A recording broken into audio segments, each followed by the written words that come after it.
நாங்கள் பெருமித்தம்பட்டி எலச்சிப்பழத்துலேருந்து வராங்க. இப்போ எனக்கு ஒரு 2 பையன் ஒரு பொண்ணு. 2 பேர் இங்கே படிக்கிறாங்க. எலச்சிப்பள்ளையும் கவர்மெண்ட் ஸ்கூலில் படிக்கிறாங்க.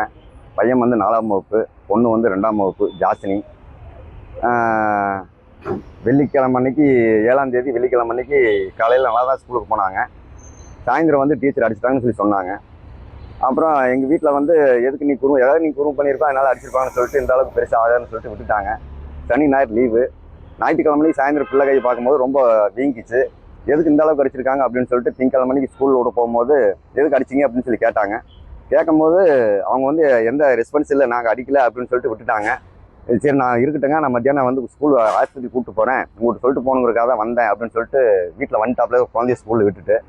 அதுக்கப்புறமேக்காவது இவங்க ரெடியாகி போகிறதுக்குள்ளே அங்கே ஸ்கூல்லேருந்து வந்துட்டாங்க, ஆள் விட்டாங்க வந்து கூட்டிகிட்டு போக சொல்லி.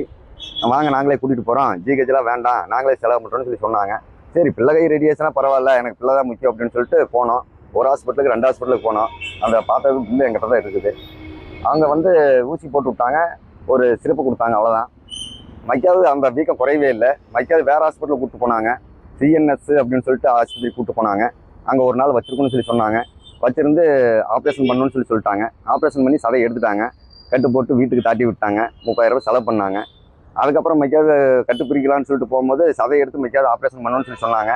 இவங்ககிட்ட சொன்னதுக்கு எங்களால் இதுக்கு மேலே செலவு பண்ண முடியாது, இதுக்கு மேலே நீங்கள் தான் பார்த்துக்கணும், நீங்கள் வந்து எங்கேயோ போய் பார்த்துக்கோங்க, செலவு பண்ண காசை திருப்பி கொடுங்க அப்படின்னு சொல்லி கேட்குறாங்க.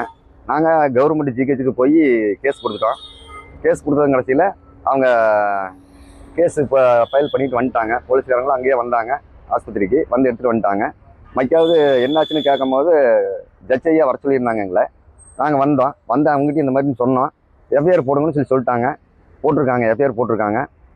நாங்கள் இப்போ வந்திருக்கோம், இங்கே கோர்ட்டுக்கு வந்திருக்கோம், சூலூர் கோர்ட்டுக்கு வந்திருக்கோம். எஃப்ஐஆர் போட்டிருக்காங்க, இதுக்கு மேலே நடவடிக்கை எடுப்பாங்க அப்படின்னு நான் நம்புகிறோம்.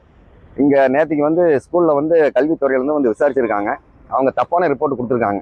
அதாவது குழந்தை வந்து பெஞ்சு மேலே ஏறி விளையாடுனதாகவும் நாங்கள் வந்து பணத்துக்காக கேஸ் போட்டிருக்காங்களா அப்படின்னு சொல்லி தப்பான ரிப்போர்ட் கொடுத்துருக்காங்க. அப்படியே தப்பான ரிப்போர்ட் கொடுக்குறவங்க நாங்கள் போய் கேட்கும் போதே சொல்லியிருக்கலாம், பேரண்ட்ஸ் கூப்பிட்டு சொல்லியிருக்கலாம். ஆனால் சொல்லலையே. அவங்க ஏன் கூட்டிகிட்டு போய் பார்க்குறாங்க? எதுவுமே சொல்லலை. ஒரு இன்ஃபார்ம் பண்ணியிருக்கலாம் பேரண்ட்ஸ் கிட்ட, பண்ணலை. அவங்க கூட்டிகிட்டு போய் பார்த்தது, அவங்க பில்லு கட்டினது எல்லாமே எங்ககிட்ட தான் இருக்குது. இப்போ இத்தனை நாளாக சொல்லாதே நேற்றுக்கு அவங்க வந்து கேட்கங்காட்டி பொய்யான ரிப்போர்ட்டை கொடுத்துருக்காங்க. நாங்கள் கேஸ் கொடுத்துருக்கோம், எஃப்ஐஆர் ஆகிருக்கு. அவங்க பார்ப்பாங்க. இந்த அரசாங்கம் பார்த்து எங்களுக்கு நடவடிக்கை நல்லா இதாக செய்யும் அப்படின்ட்டு நான் நம்புகிறோம். நாங்கள் இதுக்கு மேலே என்னங்கிறது தெரியும்.